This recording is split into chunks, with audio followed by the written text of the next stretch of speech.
bright idea that what if I could use my V-mount battery and my Atomos Ninja V on the gimbal. So I kind of like started tinkering with my camera rig setup, and this is what I've come up with.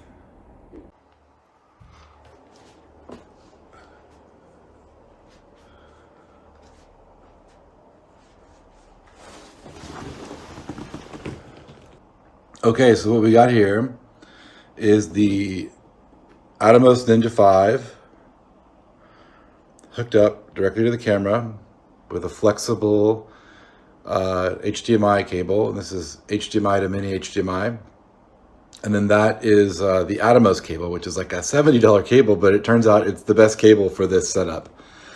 And then I've got the Condor Blue cable here, which is a dummy battery cable for the Sony camera, which hooks into this D-tap splitter. And the D-tap splitter is from Condor Blue as well. And then the Atomos Ninja is also hooked up to the D-tap splitter through a Condor Blue cable there. So that's powered from, and that splitter is powered from this V-mount battery, which is Momon.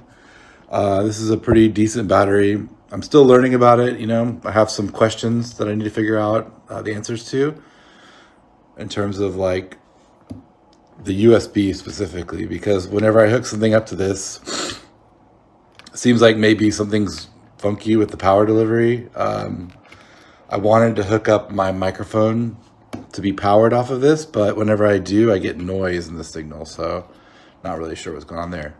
Anyways, I also kind of hooked up this rail system on the bottom. So there's a rail system with 15 millimeter rails, and I have the V-mount battery Condor Blue plate here, which gives me all these different outputs that I can use. And then I also have these little feet that I designed myself, which just basically are V-mount railing little like brackets. 15 millimeter rail brackets with a little washer and then a rubber foot. And the washer is just added there. Conveniently, I found a Condor Blue colored washer, rubber washer, but it's just to space the feet down a little further, because when I add a Swiss Arca plate on the bottom here, it allows me to still have clearance so these rubber feet actually touch the ground, because I use this same rail for mounting my sort of cinema rig setup. But yeah, so this is how it's set up, and you can see it's basically capable of like doing all the motion smoothing, and it works pretty well. It seems to be balanced pretty well. It's not too hard to actually handle. In fact, I find that having the battery down here like this is actually balancing out the rig quite nicely. So now it feels a bit more balanced, whereas before it felt very top heavy because the camera's up there and you're holding onto this handle, and then it's like putting a lot of pressure. With the battery down here and mounted at the bottom, it's actually balancing it out a little bit more. So I'm really excited to use this tomorrow. I opted not to set up the Raven Eye system because I have that too. I just left that off. I could optionally mount my cell phone on here and then mount the Raven Eye under here, and then have that sort of like wirelessly transmitting from the Raven Eye to my phone. And then that gives me a little bit of extra functionality of like following a subject. But you know what? I haven't really mastered that yet. And so since I'm shooting tomorrow, I'm going to just kind of simplify my setup here. And it's not simple in terms of like battery, but it's simple in terms of like the gimbal itself, because it's basically just a single wire controlling the camera, and then the gimbal's doing all the rest of the work. But I don't even really need this wire for anything other than like if I were to pull focus, because I'm recording on the Atomos here. I'm doing the recording here. So when I want to record, I'll push this record button. Now I don't have my disc in yet, but when I do, I'll hit record there and that'll be it. So I won't even need to hit record on the button here, but I can pull focus here.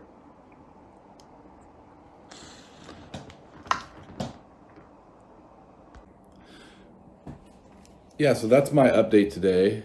Yeah, it's kind of cool that I can reconfigure my stuff in a way that it works for a different scenario, and I can try different things out. I think that's the reason I sort of like to buy extra gear. That's the reason I like to kind of stockpile things that I think I might need, because in a situation where I've got an idea, I don't want to wait for it to come in the mail to be able to try it out that day. I want to be able to try it out right away. So in this case, I was able to like reconfigure a bunch of stuff that I had to make it work. For instance, this NATO rail handle right here, I was able to sort of reconfigure that as an extra grip. So that way, while I'm holding this, I can actually grab that with my right hand and stabilize it even more. So, you know, it's going to take a little bit of handiwork to get that working because the record button's all the way over here.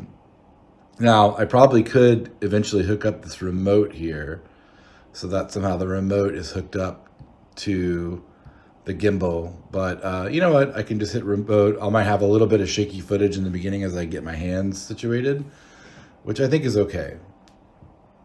So here's a little extra video footage from the gimbal that I just showed you with the camera mounted on it. I just wanted to give you a couple examples of the kinds of shots that it can take.